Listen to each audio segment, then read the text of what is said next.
हर हर महादेव, जय भोलेनाथ। दोस्तों आइए जानते हैं कुछ बहुत ही महत्वपूर्ण बातों के बारे में, बहुत ही महत्वपूर्ण उपायों के बारे में, जानकारियों के बारे में। पूज्य गुरुदेव के श्रीमुख से उन्हीं की कथा के दौरान जब वो बता रहे थे, तो कुछ अंश को मैं यहाँ प्रस्तुत कर रही हूँ। तो चलिए सुनते हैं उन्हीं के श्रीमुख से बहुत ही महत्वपूर्ण जानकारी। जितने आस्था चैनल पर कथा सुन रहे हो, जितने फेसबुक और यूट्यूब पर सुन रहे हो, बहुत सावधानी से सुनना। 2 बार पशुपति व्रत कर लिए, आपने ये कर लिया, आपने प्रदोष कर लिया, आपने सोमवार कर लिया, आपने सारे अनुष्ठान कर लिए, बहुत सारे उपाय भी करे। तो महाराज, शनिवार के दिन अगर शिव की आराधना करी जाए, शनिवार के दिन अगर शंकर को जल चढ़ाया जाए, तो जिंदगी में व्यक्ति की कभी अकाल मृत्यु नहीं होती। महाराज, संहिता में लिखा है कि जितने समी के पत्ते डालें उतनी बार नाम और गोत्र बोले। पर आप ज्यादा बार भी ना बोल पाए तो अपना नाम गोत्र एक बार तो बोले। समी के पत्र का जल शंकर भगवान को समर्पित करें। शिव पंचायत का दर्शन करते करते एक पात्र रख लें, उस पात्र में उस जल को झेल लें। शमी के पत्ते आ जाएं तो आ जाएं, वो जल रख लें और उस जल को एक बोतल में भर लें। लगभग 15 दिन आप उस जल को जैसे शरीर पर तेल लगाते हैं, उस तरह से पूरे शरीर पर मलना प्रारंभ कर दें। महाराज, ज्यादा से ज्यादा 20 दिन, ज्यादा से ज्यादा 21 दिन या 1 महीना, इतने में शरीर ठीक होना प्रारंभ हो जाता है। कि आपके यहाँ अगर धन की कमी पड़ रही है, पैसा नहीं आ रहा, व्यापार नहीं चल रहा, दुकान नहीं चल रही, धंधा नहीं चल रहा, नौकरी नहीं लग रही, सर्विस नहीं लग रही, तो हमने बार बार आपको कहा है, कोई दुकान आप डाल रहे हो, नया व्यापार चालू कर रहे हो और लग रहा है कि चलेगा कि ना चलेगा। पहले भी मैंने 2-4 दुकान डालकर देख ली, नहीं चली। अब नया डाल रहा हूँ, कर्जा कर डाल रहा हूँ, पैसे लाकर डाल रहा हूँ, चलेगा नहीं चलेगा। आम के पत्ते की भस्म मिल जाए, स्वस्तिक का निर्माण कर दो। फिर आप अंदर कोई पूजन करो ना करो, आपने कोई अनुष्ठान करा ना करा, यज्ञ पूजन करी ना करी, अगर आप प्रवेश भी कर गए, इतना आपके पास धन नहीं था और आप प्रवेश भी कर गए, तो भी घाटे में नहीं जाओगे।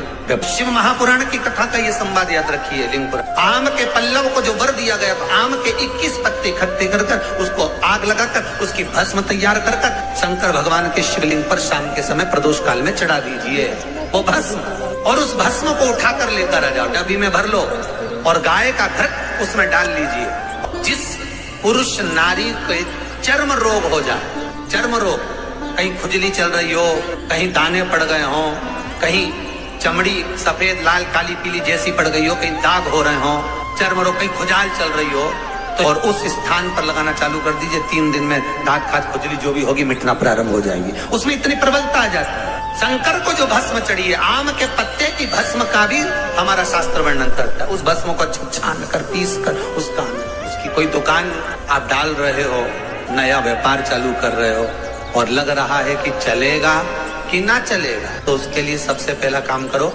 कम से कम दुकान खोलने के 7 दिन पहले आम के पत्ते की बंदरवाल बांधो। दुकान का मुहूर्त होने के 7 दिन पहले आम के पत्ते की बंदरवाल बांधो, और कहीं आम के पत्ते की भस्म मिल जाए, वही भस्म जो आम के पत्ते 21 उठाए सूखे वाले, अलग से तोड़ के मत सुखाना, उसमें थोड़ा सा चंदन मिलाकर, और उसी से सम्मुख में जहां 7 दिन पहले तुमने बंदरबल बांधी है, दुकान खोलने वाले दिन उसी आम के पल्लव की भस्म जो शिव पर चढ़ी थी, उसी में चंदन मिला हुआ वो एक स्वस्तिक का निर्माण कर दो। फिर आप अंदर कोई पूजन करो ना करो, आपने कोई अनुष्ठान करा ना करा, यज्ञ पूजन करी ना करी, अगर आप प्रवेश भी कर गए, इतना आपके पास धन नहीं था और आप प्रवेश भी कर गए, तो भी घाटे में नहीं जाओगे। व्यापार उन्नति की ओर ही बढ़ेगा, व्यापार बढ़ेगा। उसमें आम के पल्लव में अगर कामदेव छुप कर भस्म होते हैं,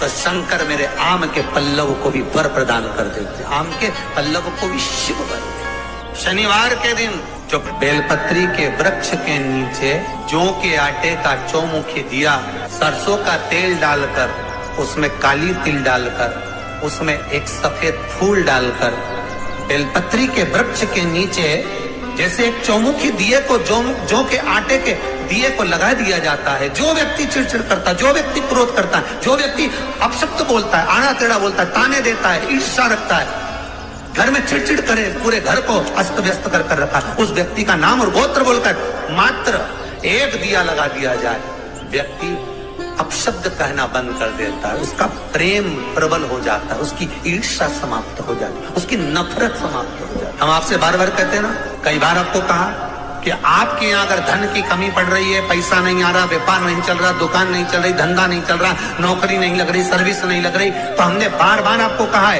एक दिया बेलपत्री के पेड़ के नीचे लगाओ घी का, और एक दिया शंकर के मंदिर की चौखट पर लगाकर। बार बार आपको कहा, उस पर विश्वास रखकर लगाओगे, सुख मिलेगा, आनंद की अनुभूति होगी।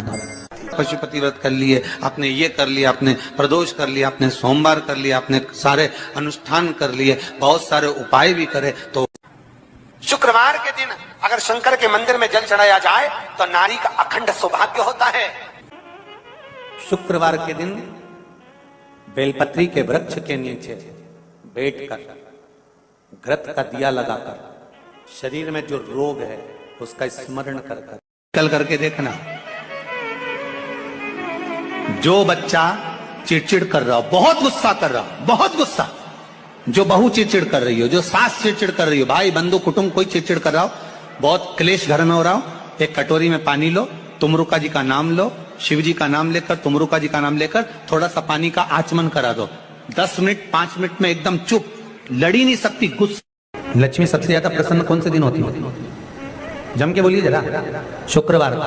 तो शुक्रवार को लक्ष्मी सबसे ज्यादा प्रसन्न क्यों होती है? शिव महापुराण, यहाँ तक विष्णु पुराण करती है, स्कंद पुराण वर्णन करती है, कार्तिक खंड वर्णन करता है कि तुलसी का क्यारा गोल है, चौकोर है, षडाकार का है, उसका भी प्रमाण हमारे शास्त्र में लिखा हुआ है कि अगर तुलसी का कुंड गोल है तो वो ऐश्वर्य प्राप्त करता है, तुलसी का कुंड चौकोर है तो वंश की वृद्धि करता है, तुलसी का कुंडा अगर षडाकृति का है, 6 फलक वाला है तो वो घर में संपदा की वृद्धि करता है। ये तुलसी के कुंड का भी प्रमाण हमारे यहाँ शास्त्रों में लिखा हुआ है कि कुंडा कैसा होना चाहिए, तुलसी के कुंड की आकृति कैसी होना चाहिए।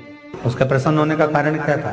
लक्ष्मी जी के 2 भाई थे, दोनों की शादी नहीं हो रही थी, दाता और विधाता, दोनों का विवाह नहीं हो रहा, और दाता विधाता के लिए लक्ष्मी बड़ी परेशान थी, रोज नारायण से कहती थी प्रभु कुछ कृपा करिए, दाता विधाता का विवाह नहीं हो रहा, उम्र होती चली जा रही है, इनका कुछ करिए प्रभु, आप नारायण आप कुछ तो कर सकते हो। भगवान नारायण ने तब लक्ष्मी से कहा, एक काम करो, बेलपत्री के पेड़ के नीचे बैठकर लक्ष्मी तुम अनुष्ठान करो तुम्हारे भाइयों के विवाह के लिए। इसलिए आज भी हमारे हिंदू धर्म की रीति है कि बेलपत्री के पेड़ के नीचे शाम के समय लक्ष्मी का वासा होता है, इसलिए लोग इस बेलपत्री के पेड़ के नीचे तुम्हारा रात्रि को शाम को 6 बजे से लेकर रात्रि को 8 बजे तक तुम्हारा निवास होगा। जैसे पीपल के पेड़ में देवताओं का निवास, आपको आप लोगों ने यदि पद्म पुराण पढ़ी होगी या सुनी होगी तो उसमें स्पष्ट कहा है, पीपल के वृक्ष की गणना ध्यान देना, पीपल के वृक्ष में सुबह 4 बजे से लेकर 7 बजे तक ब्रह्मा जी का वासा होता है। पीपल के वृक्ष में सुबह 7 बजे तक ब्रह्मा जी का वासा, 7 बजे से लेकर 10:30 बजे तक पीपल के वृक्ष में भगवान विष्णु का वासा होता है। कितनी बजे तक? 10:30। 10:30 से लेकर 11:30 12 बजे तक पीपल के वृक्ष में पितरों का वासा होता है। इसलिए हमारे यहाँ पितरों को श्राद्ध पक्ष में जो भोजन कराया जाता है वो 10:30 से 12 के बीच में कराया जाता है।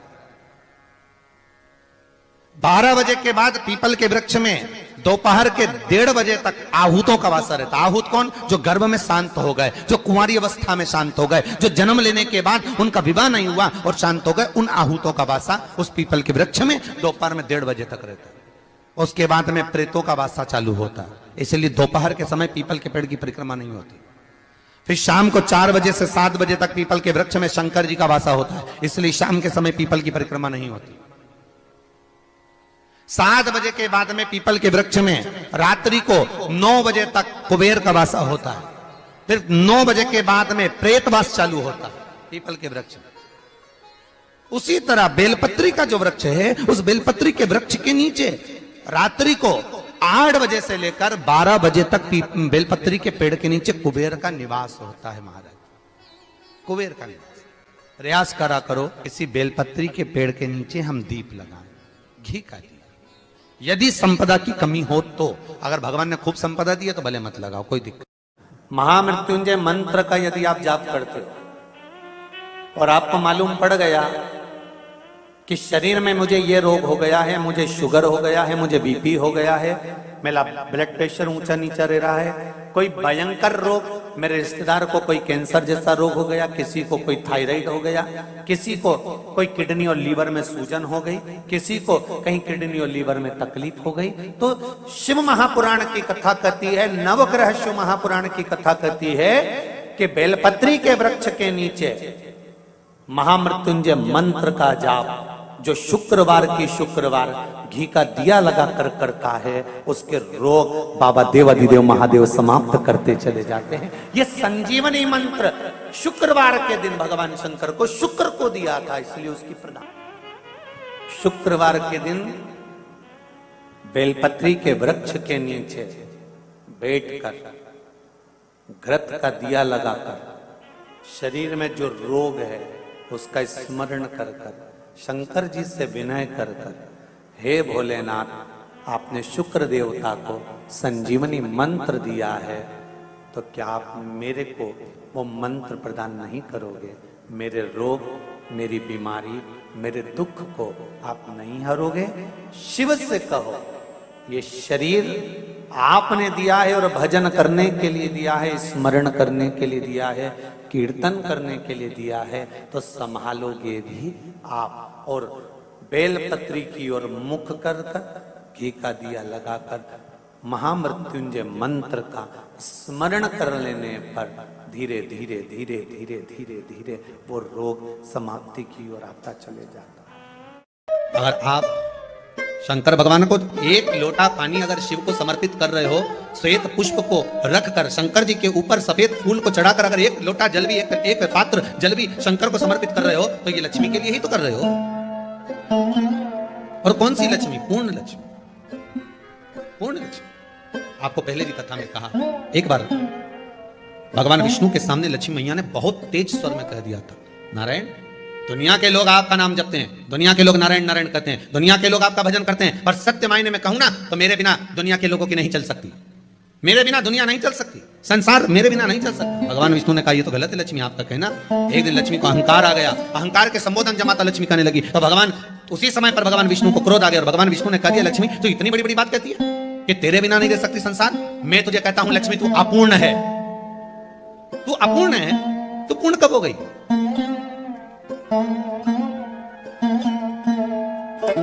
तेरी पूर्णता कहां हो गई? लक्ष्मी की आंख से आंसू बहने लगे। आज आपने मुझे अपूर्ण कहा, आपको मालूम है आप मुझे अपूर्ण कर रहे हो? आपको ये ज्ञात हो रहा है आप मुझे अपूर्ण कर रहे हो? भगवान कहते हैं हाँ लक्ष्मी, मैंने तुझे अपूर्ण कहा। अपूर्णता का मतलब आप जानते हो ना? भगवान कहते हैं लक्ष्मी मैं सब जानता हूं। लक्ष्मी रोती हुई माता सरस्वती के पास पहुंच गई। सरस्वती ने पूछा क्या बात है लक्ष्मी, क्यों रो रही हो? लक्ष्मी जी ने कहा क्या बताऊं सखी, मेरे पति ने आज मुझे अपूर्ण कह दिया। तो क्यों रो रही है तू? अपूर्ण अगर कह दिया, पति ने ही तो कहा है ना, तो क्यों रोना? चल मेरे साथ। और सरस्वती मैया माता लक्ष्मी को लेकर सीधे पहुंच गई माता पार्वती के यहाँ। माता पार्वती के यहाँ जब पहुंचे, माता पार्वती ने लक्ष्मी जी को देखा और सरस्वती को देखा तो पूछा कि बात क्या है, क्या हो गया ऐसा, क्या हुआ, क्या है ऐसा जो तुम दोनों आज मेरे पास में आई? क्या हुआ? पार्वती जी कुछ बोलती, शिव जी का ध्यान माता सरस्वती की ओर और लक्ष्मी की ओर गया और भगवान शंकर जान गए कि आज भगवान नारायण ने लक्ष्मी जी को अपूर्ण कहा है। अब देखें माता पार्वती क्या कर सकती है, इसको पूर्ण बनाने के लिए करेगी क्या? क्या हुआ? माता सरस्वती जी बोली लक्ष्मी को अपूर्ण कर दिया। अपूर्ण कर दिया? हाँ, तो क्या सोचना उसके लिए, इसको मैं अभी पूर्ण बना देती हूँ। माता जगतजननी पार्वती ने गोदी में विराजमान गणेश जी को उठाया और उठाकर लक्ष्मी जी की गोद में दे दिया। ले लक्ष्मी, आज से तो पूर्ण हो गई। लक्ष्मी आज से तो पूर्ण। गोदी में जब तक संतान नहीं है तो नारी को लोग अपूर्ण समझते हैं, पर माता पार्वती जी ने संपूर्ण ब्रह्मांड में एक सिद्धता प्रदान कर दी कि अपने गोदी के लाल को, अपने गोदी के पुत्र को माता ने लक्ष्मी की गोद में देखकर लक्ष्मी को पूर्ण बनाया। शिव महापुराण यहाँ तक विष्णु पुराण करती है, स्कंद पुराण वर्णन करती है, कार्तिक खंड वर्णन करता है कि तुलसी का क्यारा गोल है, चौकोर है, षडाकार का है, उसका भी प्रमाण हमारे शास्त्र में। दोस्तों उम्मीद करते हैं ये जानकारी आपको अच्छी और उपयोगी लगी होगी। अगर अच्छी और उपयोगी लगी तो एक लाइक छोटा सा अवश्य करिए। आप पहली बार मेरे चैनल पे आए तो मेरे चैनल को सब्सक्राइब करिए, बेल नोटिफिकेशन अवश्य दबाइए जिससे आने वाले वीडियो आपको समय से प्राप्त हो सके। दोस्तों कोई भी प्रश्न या सुझाव कमेंट बॉक्स में लिख सकते हैं। फिर मिलते हैं दोस्तों एक नई जानकारी के साथ नए वीडियो में। तब तक के लिए जय भोलेनाथ, हर हर महादेव, श्री शिवाय नमस्तुभ्यम। धन्यवाद दोस्तों।